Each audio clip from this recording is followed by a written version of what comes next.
Welcome to the Unshakable Foundation meeting of Cocaine Anonymous. This is a main share meeting, and today it's with great pleasure and much gratitude that we welcome Bob O from New York, who's come to share on the topic of how for up to 40 minutes, after which we'll open up for the Q&A portion of the meeting. Bob, it's over to you. Thank you, Danny. And thank you, everybody who is in this beautiful meeting today. My name is Bob, and I am a blessed, recovered drug addict and alcoholic. My sober date is the 14th of October of 2000. I have a sponsor. I have two sponsees. But the most important thing is I have peace in myself. Now, you're saying the topic is how? H-O-W? Yes, okay. Love it. H-O-W. The H stands for honesty. Honesty is when I came into rooms of Cocaine Anonymous, I had no honesty of whatsoever. I was not honest with anybody in my life. I was not honest with all my family members. But the most important thing, I was never honest with myself. I was never honest in life. I was never honest in anything that I did in my life before recovery came upon. And what I needed to understand is how I can be honest and live a perfect life with understanding these 12 steps. And it became possible. It became possible because I could finally surrender and understand that honesty is the first policy of my life, because if I can't be honest with self, I can't be honest with anybody else. Open-mindedness was understanding that I had to open my mind to all the ideas that were outside the world that I didn't understand. All the people who tried to help me before I came into recovery, all the people that helped me when I'm in recovery.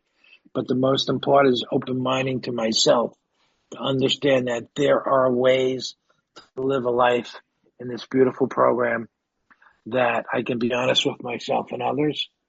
And the willingness is very simple. The willingness is willing to serve, willing to give back what was freely given to me. The willingness of constantly doing anything in recovery. The willingness to chair a meeting, the willingness to make coffee at a meeting, the willingness to help the newcomer. You know, in my life today, through this beautiful program of 12 steps, I'm addicted to Cocaine Anonymous. And when I say I'm addicted to Cocaine Anonymous, which basically means I'll do anything that this program asks me to do.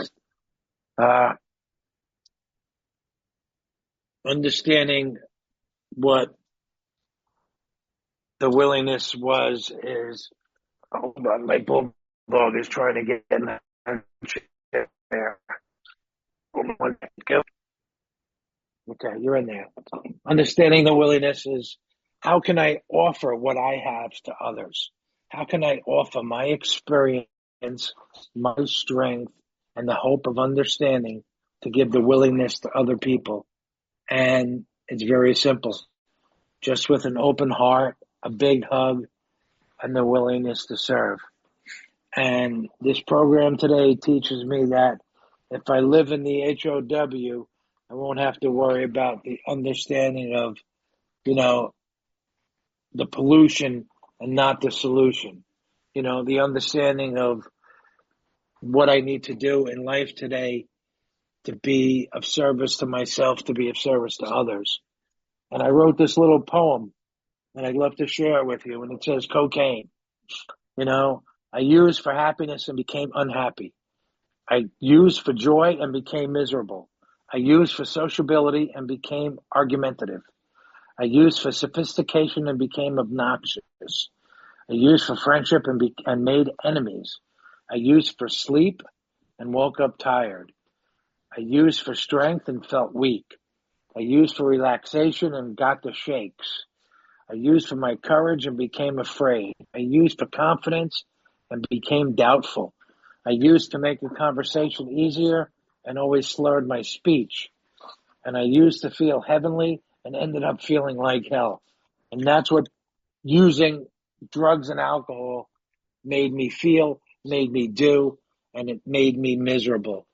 And it took 30 years of understanding, finally of, when I realized that I needed to surrender, you know, in my, in my understanding of recovery. I started using at the age of 10, right after my dad passed away. And my brother was a dealer of marijuana in the neighborhood where we lived. And I found this big bag in the closet. So of course I had to be suspicious and go in there and find out what was going on.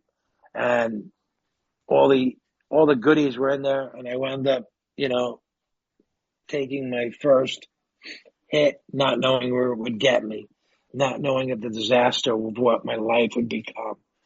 And I basically ran with that for over 30 years and used every other mind-altering substance but two things.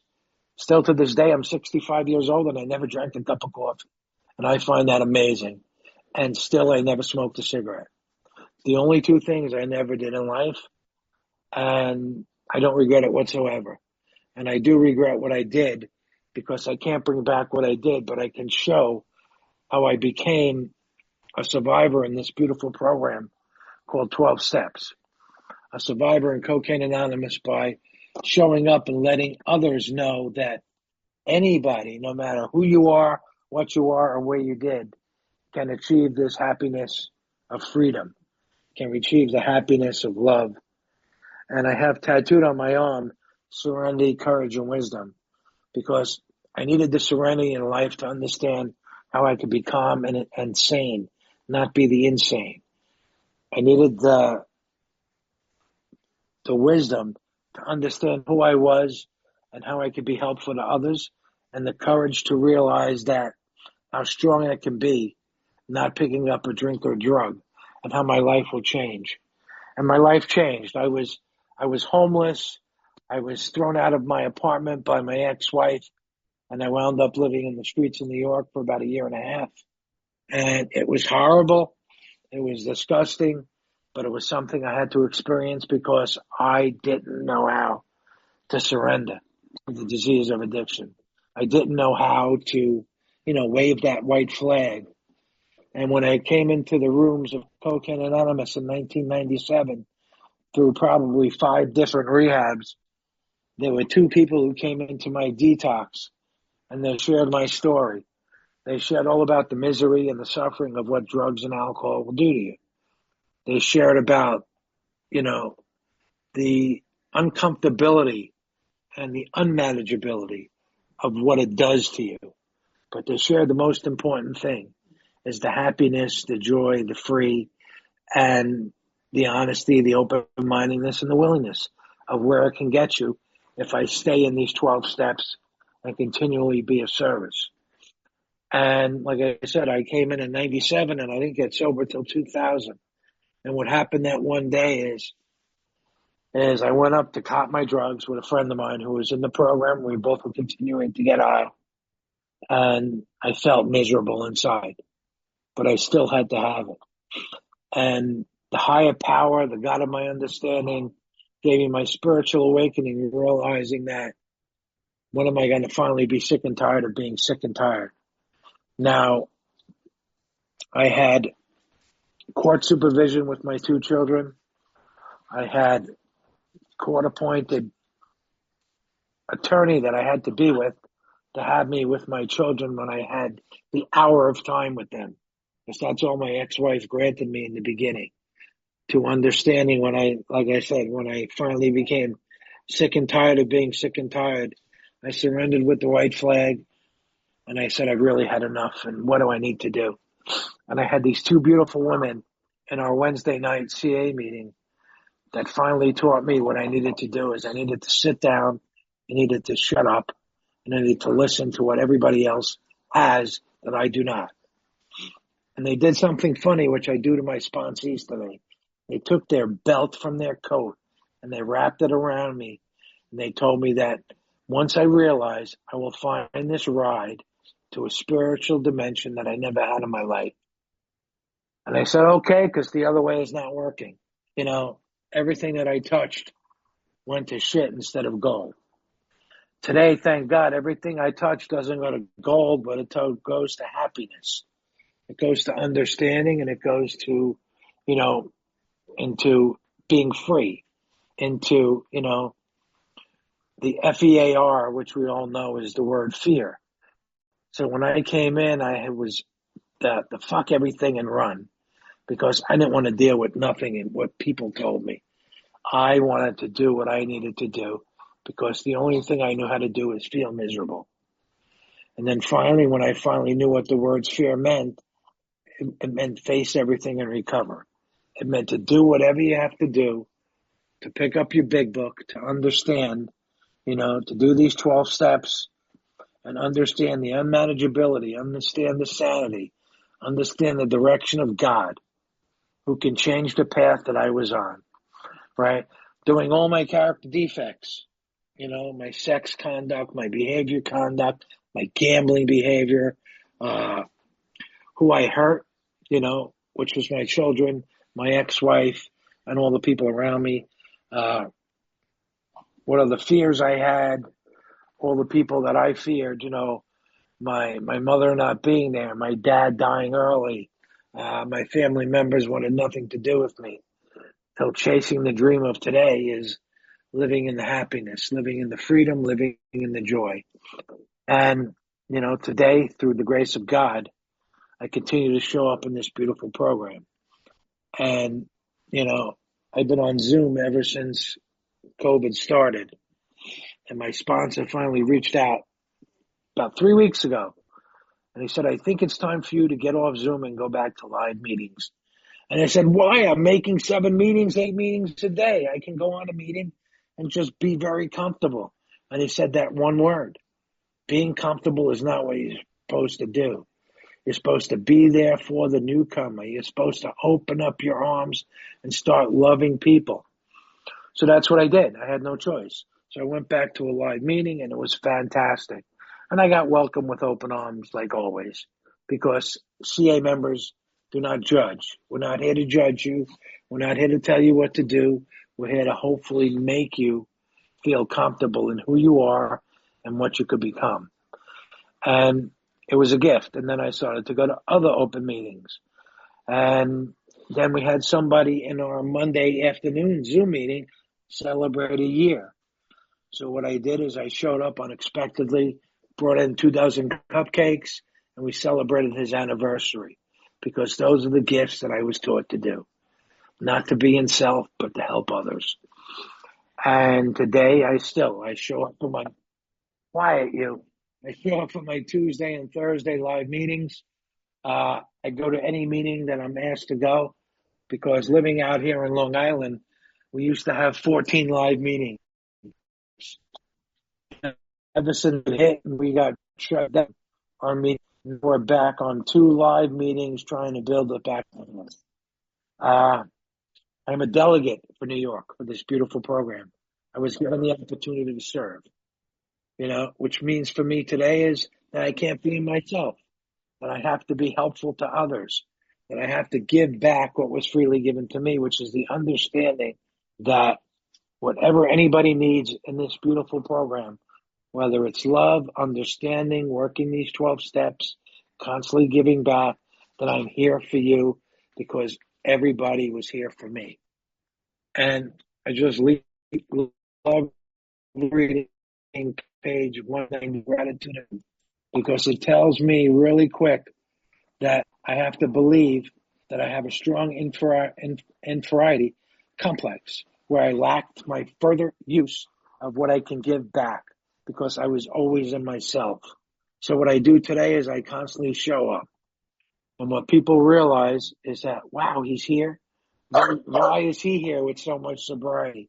The reason I'm here with so much sobriety is because I don't want to drink and drug today. I have only one day. I have today. Today is my history of what I can achieve. Today is my history of what I could achieve. Tomorrow will be my mystery of what I can become.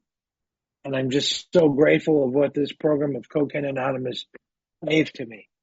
It gave a person like me who became homeless. It gave a person like me who was homeless, now became a homeowner, right? I have 3 vehicles. I have a wife who married me in sobriety. We're together 23 and a half years. I have a son who hasn't seen me drink a drug, who, thank God, I was able to put through college, getting his master's. He's graduating in September. And I'm grateful for all these beautiful people in the program all around the world who teach me that it's not about myself. It's about learning to help others to keep it real. Well, I never shared for 45 minutes in my life. This is fun. I really don't have really much else to say except for please don't leave until the miracle happens. And once this miracle does happen, please give it back to anybody who deserves it, because everybody deserves a chance to get sober, no matter what. You know, please get back the love, the understanding, the giving, the miracle of what I achieved to anybody who's willing to ask for it. And I'm just grateful that I was asked to be shared at this meeting. I'm grateful to be here today, and I would love feedback from everybody else in here. Thank you all, you beautiful people, for allowing me to share, and let's make it a miracle. God bless you all.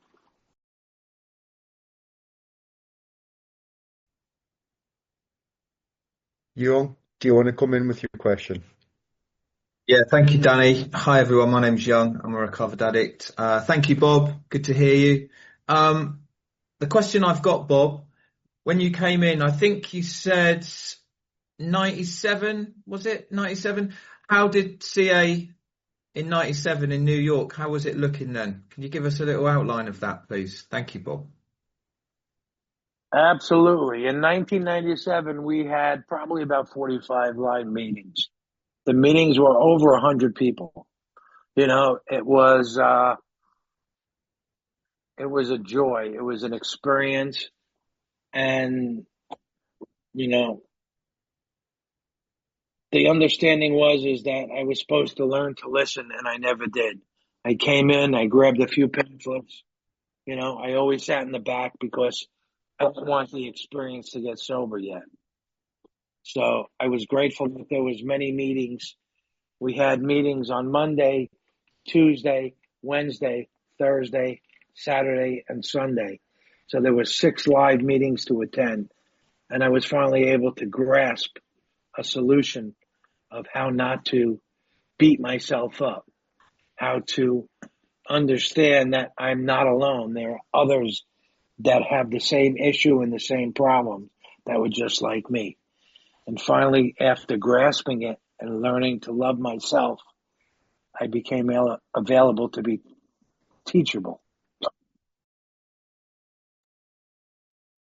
Thank you, Young, for your question, and thanks, Bob, for your answer. Katie, do you want to come in with your question? Hi, thank you. My name's Katie and I'm an addict. My question, Bob, is what's been the most difficult and testing time during your recovery so far, and how did you overcome that?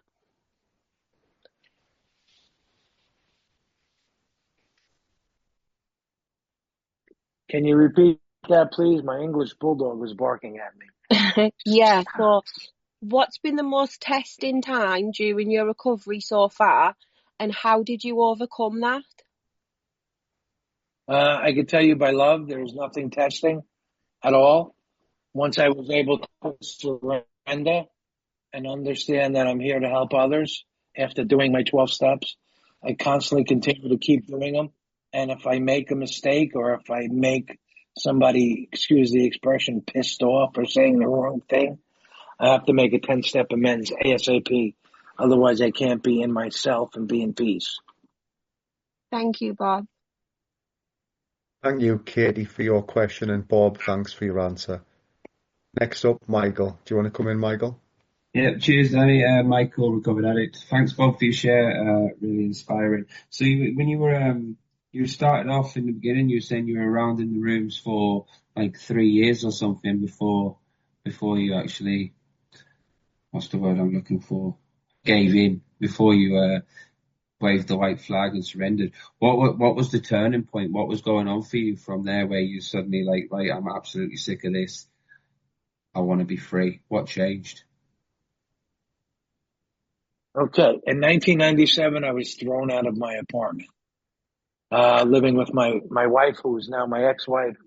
I had two small children at the age of 3 and 6, and I had no understanding how to live sober. So what happened is after going into rehab after rehab and finally understanding that I have a problem, not realizing that I was blaming everybody else for my problem, I became teachable. I became able to learn what I did not need to do and learn what I keep needing to do. And the solution for me is finally stop lying to yourself that I don't have a problem using drugs and alcohol, lying to myself that, oh, my life is perfect. Meanwhile, I'm living on a park bench, to finally realizing that I do have a problem and I do need help. And these people who are here before me, the ones that were in the room, 60% are still here. The others, unfortunately, passed away, or who knows where they are. But, they continue to give me guidance and love. And that's what I needed. I needed somebody to love me until I was able to love myself.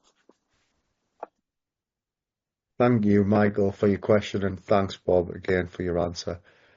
Next up, Carl. Carl, do you want to come in with your question? Yeah, my name's Carl. I'm an alcoholic. Thanks, Danny. Thank you for your share, Bob. My question is, how do you remain consistent for such a period of time? That one's an easy one. I give it up to God. I don't do anything, it's called good orderly direction. I wake up, I can't get on my knees anymore because they're shot, but I stay in bed and say a third step prayer. I thank God for allowing me to be of service, and I just continue to what I continue to do. I start my day off with an 8 o'clock Ireland meeting, then go to a 12 o'clock Zoom New York meeting, and then go to a 2 o'clock Netherlands meeting, on Mondays. And I just try to keep myself busy in time. I continue to be of service to this program, and it just keeps me happy, joyous, and free. Plus, it's given me a life back of my wildest dreams, what I would never expect to be today. Thanks, Carl, for the great question, and Bob for your answer. Next up, Carl, do you want to come in with your question?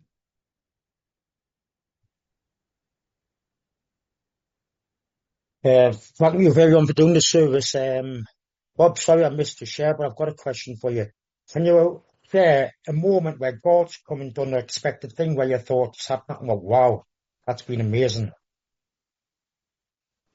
That one's easy. On April 1st, I went in for a meniscus surgery, and what that is a small bone in the back of my leg. And leaving the hospital 3 days later, I contracted sepsis. And I was rushed back to the hospital. And I had 4 surgeries on the same knee, month after month after month. I went into septic shock, and the doctors there wanted me to take Percocet, wanted me to take Oxy for the pain. And I told them I'm in recovery. And they said, well, how are you going to handle your pain? I said, very simple, with God and Tylenol. And they were amazed that I was the only one in the hospital room up there that was able to smile every morning and thank the nurses for being of service, because again, I'm there in God's will. I wasn't able to walk for 4.5 months, had a walker, a cane, crutches, a brace, but God got me through it all. And today I'm walking with a gimp, but that's okay. I'm still able to be me and be of service in this beautiful program. Thank you. Great question, Carl, and Bob, what a beautiful answer. Next up, Lawrence, do you want to come in? Yeah, thanks, Danny. Thank you very much, Bob, for a really inspiring share. Yeah, my question was, in going through the steps, I guess there were a couple of specific steps where I feel like I had a spiritual experience. And for me, that was like step 5 and then step 9, making an amends. So I was wondering, in going through the 12 steps, was there like a specific step where you really had like a profound spiritual experience, or was it more of like a all-encompassing kind of thing? Thank you for that. That's a great question. Step 4 was my understanding, where I finally had my spiritual experience, where I actually could see it written down on paper, understanding of all the harm, the misery, and the suffering I did to many others, even myself, of all the pain and the hurt that I caused my mother, that I caused my brother, that I caused my ex-wife, that I even caused my children. I stole their piggy banks to go out and get a $20 piece just so I could be happy in me, instead of understanding to be what joyous and really needed to be. So step 4 was really my answer, because everything that I saw in front of me, I was able to finally, step 5 is turn it over to my sponsor, and understanding that exactly that I'm not alone, that there are many others that went through these 12 steps before me, and all those that continue to teach me afterwards, even the newcomers that come in with days, months, and years, still teach me every day of what not to do. Thanks for the question, Lawrence, and Bob, thank you for your answer. Carly, you're up next.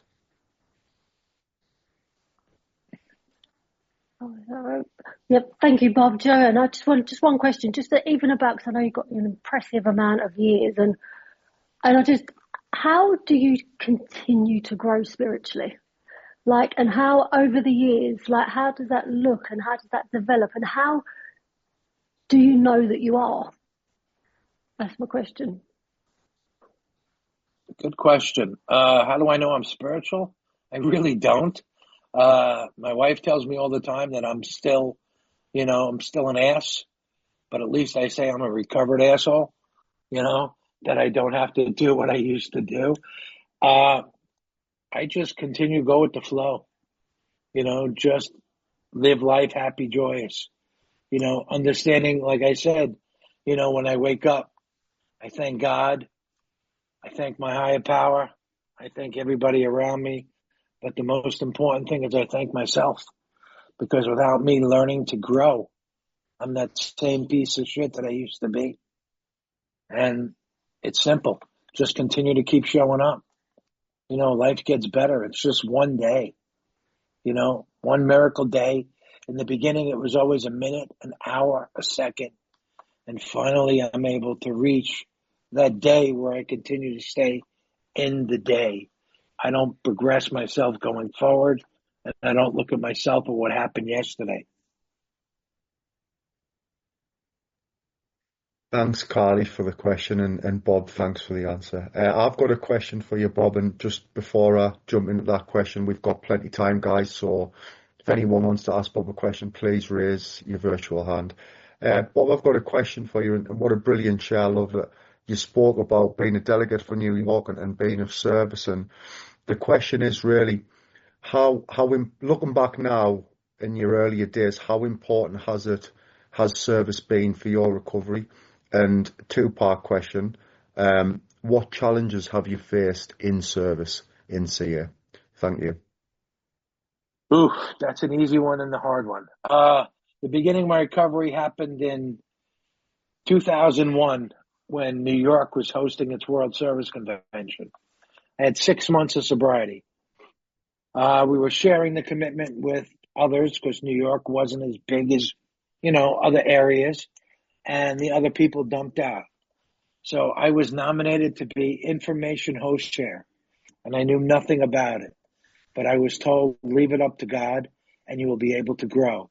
So all I did was hug people, help people direct them to wherever they needed to go, and hold the basket to collect the 7th tradition. And I continued to do that. After that, I was offered the helpline chair. What that was is answering a telephone and trying to help other recovering drug addicts get the same hope and love that I got. And I did that for 8.5 years. And through that, I continued to chair meetings, to be of service. I was a delegate back in 2008 when I was nominated with 8.5 years of sobriety. And I just love it. I love continuing to be of service to help my fellowship grow. The reason I continue to do it is because we're a declining fellowship. Ever since Zoom happened, we went down to 17 meetings, okay, and they were all on Zoom. Through the grace of God and understanding the last 2 years, we've opened back 13 live meetings, and we continue to do so every single day. Now, with the new hope of new people in our area this year, we have young, recovered members who want to help Cocaine Anonymous grow. And it's just amazing because in the last 3 months, we've opened up 7 live meetings. And we just continue to grow spiritually. And I just love being who I am, even though sometimes I'm still an ass, but I'm a recovered ass. Because you know what? I see my beautiful friend Jason here, and we share every day at the Daily Reprieve, and it's just amazing because I can have friends from all around the world, and we still could be an asshole in these meetings. But once the meetings start, we all speak recover. We speak the word recovery because, we could still be happy, joyous, and free and still be mental, but we're not mentally disabled anymore. Thanks so much, Bob. Really love that answer. Tommy, do you want to come in with your question? Thank you, Danny. My name is Tommy. I'm an alcoholic. Thank you, Bob. Great share.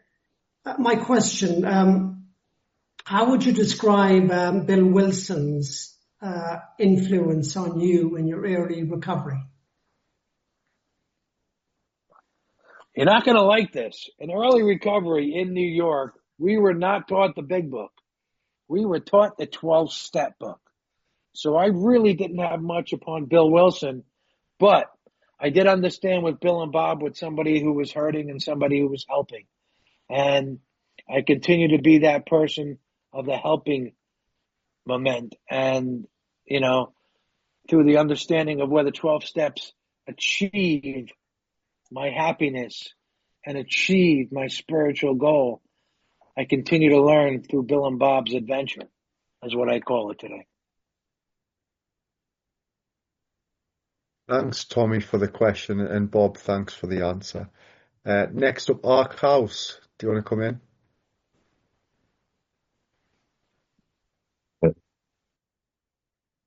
Being an alcoholic addict, just a quick one, Bob. What does your morning routine look like for step 11? I'm sorry, I didn't hear you.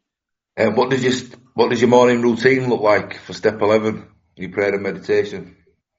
Like I said, my morning routine is I wake up, I look up at the sky, and I thank God for allowing me to go to bed peacefully.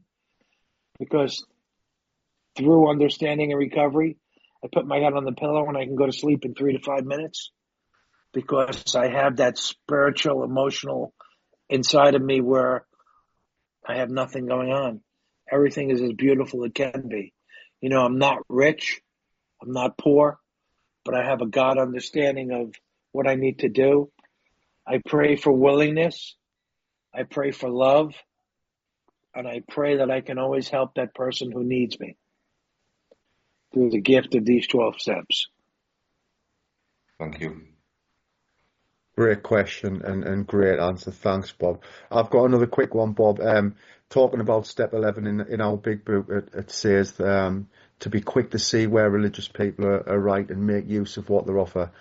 What's your experience with that? Have you made use of what religious people offer in your recovery? Yes and no. Yes, I actually went back to, I'm Jewish, even though my last name is Obraskin. So I actually went back to temple to find my Judaism inside my religion. And that's been an experience. But, my step 11 is always just giving it up to God and letting him guide me through my day. Like I said, I keep a daily routine of what meetings I need to make. I keep a daily routine. My sponsor tells me to reach out to 3 people in the rooms of recovery, and just the simple thing is just call them to tell them you love them, that they're doing a great job, keep up the good work, and that keeps it understandingly real for me, because knowing that I can help somebody else and knowing I can give that, spiritual call of just helping somebody is the biggest gift. I had somebody earlier call me from South Africa that he's went back to using and he's struggling. Can we help? And I said, absolutely. Here's the number for the Daily Reprieve. Here's a few phone numbers, and he asked me for certain people who I actually was told by my sponsor years ago to call the person first. Don't give out the phone number, because maybe the person doesn't want to speak to him. So that's what I did. And the people were like, well, why are you asking? And that's the way I was taught. I was taught to respectfully, ask if your number is allowed to be given to somebody before that person wants to reach out. Because maybe there was, a 13th step where the person didn't do correctly and that person doesn't want to reach out to him.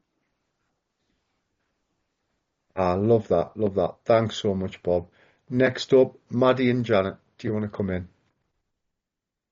Hi, I'm Maddie. I'm an addict. Thank you so much, Bob, for your share and for all your answers to the questions so far. My question is, what is a difficulty or a hurdle that you found in sponsoring others, and how have you overcome them if you've experienced any? Thanks. The difficulty is really simple. I can't help them unless they're willing to help themselves.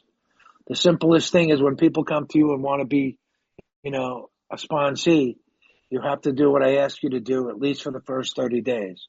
If they don't do those suggestions and understand what needed to do with the steps, again, I can't help somebody if, like I was told, if they're not willing to help themselves, which means is I ask for you to call me once a day. I ask for you to call me a certain time of the day because it's called structure. I ask for you to do a step.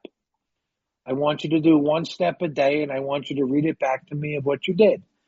And understandingly, if they don't do that, I keep trying to push it on them. And then unfortunately, the last 2 are MIA because they didn't want to do the work. They didn't want to understand, that this is not a free program. This is a working program of going back to a school of learning what you haven't learned in reality, but learning what you can learn today through 1 through 12. Great question. Thanks so much, Maddie, and Bob, thanks again. Next up, Jason. Do you want to come in with your question? Yeah, Jason X. I could imagine this question. I just want to tell Bob I love him very much, and he means a lot to me. And this question isn't really for me; it's for the newcomer, for Bob to answer for them if they are curious. Bob, what happens when you just go to meetings alone and not work the steps? Second question: what happens when you don't practice step 12 and carry a message? And what's your credit card number? My credit card number is FUCK. What happens when you go to meetings and don't work the steps is basically you're just, is what I call a dry drunk, or a person who really doesn't understand recovery of where you need to be. We have a few of those in our program. We have somebody with 13 years who's never been through the steps. He's on step 3, and he continues to be on step 3 because his answer is, I don't understand the book. I don't understand how to write, and I don't understand. So, okay, you could still be in this beautiful program, and you don't have to work all 12 steps, but you're going to be miserable in your own life, which he is. And the other question is the same thing. You're going to be miserable in life when you don't understand A 12th step is basically giving back what was freely given to you and understanding that you can help others, and you know it. You can help many others out there who are willing to do the work, but they have to be willing, because we're not supposed to push them. We're supposed to guide them. Great question. Great questions, Jason. Thank you, and thanks, Bob. You're Next up, sexy, Mariam. Jason. Do you want to come in? Hi, I'm Mariam. I'm an alcoholic. Bob, it was so lovely to hear your share. It was almost meditative for me. I am an empath. I've been sober about, truly I would say sober since yesterday, but it's been 9 months this time. But and I feel like I've been living in service or trying to live in service for 8 or 9 months, and I have a very tough time drawing boundaries. And I feel like when I don't do service for others, I just live in my head thinking about how I can help others. And I'm being told to cut back and focus on myself and focus on my career, and I'm just having a hard time. So how do you, I guess, kind of navigate when service is too much service that you don't have enough energy left for self-love or self-care? Again, service is not for you. Service is giving to you, and there is never enough service that you can do. Service is picking up a telephone. Service is, meeting you at a meeting and understanding to work these 12 steps. Service is showing up for your sponsees when they share. Service is basically making breakfast for your child, where you can just be of service. Service is opening the door for a person in the supermarket. Service is giving the woman who's struggling because she's holding a baby the wagon at Costco. It doesn't have to be 12-step service, but service could be anything as long as it's not about you.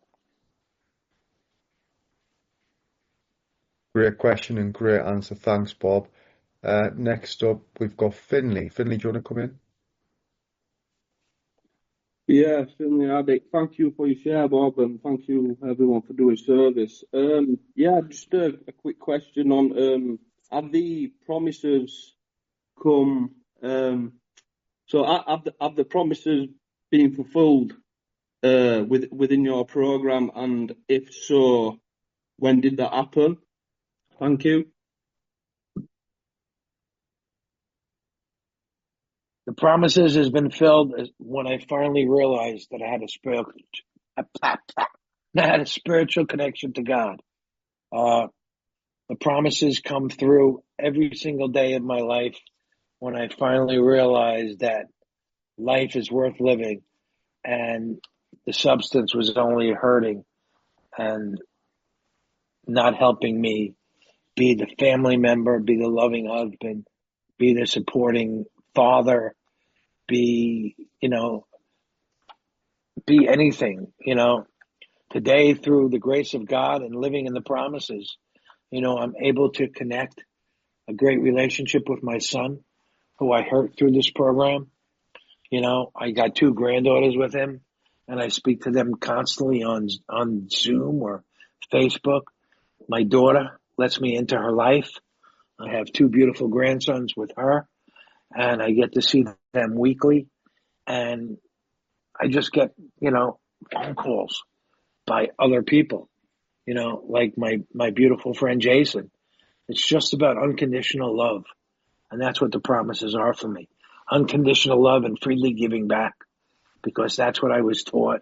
And that's what I'm teaching, today in this beautiful program of recovery. Great question, Finley, and what a beautiful answer. Thanks, Bob. Next up, Isaac. Do you want to come in? Thanks, Danny. Hi, everyone. My name's Isaac. I am a recovered drug addict. Bob, thank you so much for coming and being with us here today. sharing your experience, answering questions. Hope you're staying safe in all the snow. My question to you is around amends. I've got a couple.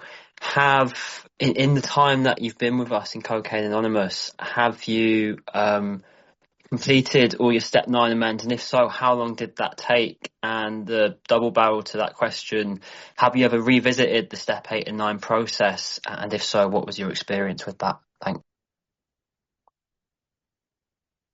That was a really good question. My step 9 amends I do frequently on a daily basis. Step 8 is still really hard because I still put a lot of harm into my ex-wife. I stole stuff that, it's very hard to make amends to, and I continually look at it and try to revive it and see how I can make myself better.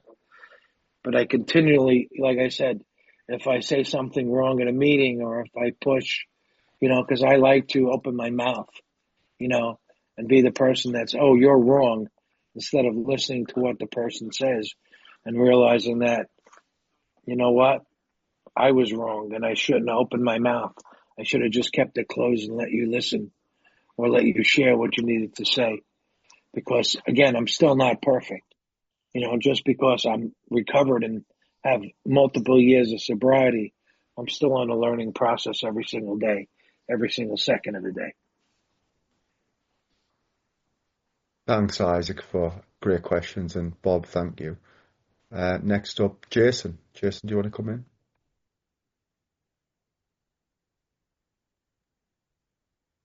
Yeah, Jason Addict. Bob, here's a question for you to answer the newcomers. What would be your advice to those who feel like they're not quite convinced that they're an alcoholic addict? What's their deal about that? Well, you already know that question, Jason. Keep trying I know and the see if it answer. makes you happy. I know the Right. answer. This is for the That's newcomers. basically it. You just, if you think that you don't have a problem, try safe control drinking. Try safe control drugging. It doesn't work. It gets you into places where we know we're not supposed to be. Until finally it's like, you have to realize that there's a better way in life. And it shows you in here because there was 40 plus people. I didn't know this was a question and answer. I just thought it was a speaker topic. So this is fantastic. But, all I could say is, keep coming. The doors are open. We are here when you're ready to surrender. Thanks, Jason, for the question, and Bob, thanks for the answer. I've got one more, Bob, one more question, and we might have time for one more before we come to a close. Just on the back of that amends question, have you ever made an amends where the book says that they throw us out of the office, or have you ever made an amends where someone has sort of told you where to go? Thank you. Yes, all the time. Because like I said, I have a big mouth. I put my mouth in my arse, is what we call it, many a times, where I speak from the ass instead of the mouth. And I say a lot of wrong things. And I have to, I have to realize that, maybe I shouldn't have said that. Maybe I need to make an amends. I have a behavior when, just for an example, I see somebody in the meeting and they're playing PlayStation and I send them a text message. Don't you think you should be on the meeting instead of playing with yourself? And they're like, well, why would you say that? I'm like, well, how do you concentrate when you're playing a game? And instead of realizing that maybe I shouldn't have said that, maybe I should make an amends to them, which I usually 99% do. The only tough amend, like I said, I still have to make is to my ex-wife for all the stuff I stole and robbed and took out of the bank, which is the hardest part to do. I'm working on it now with my sponsor. And he says if it's going to hurt her or hurt others, don't do it. If it's past and she's accepted of who you are, just keep it between yourself. So that's what I've been doing.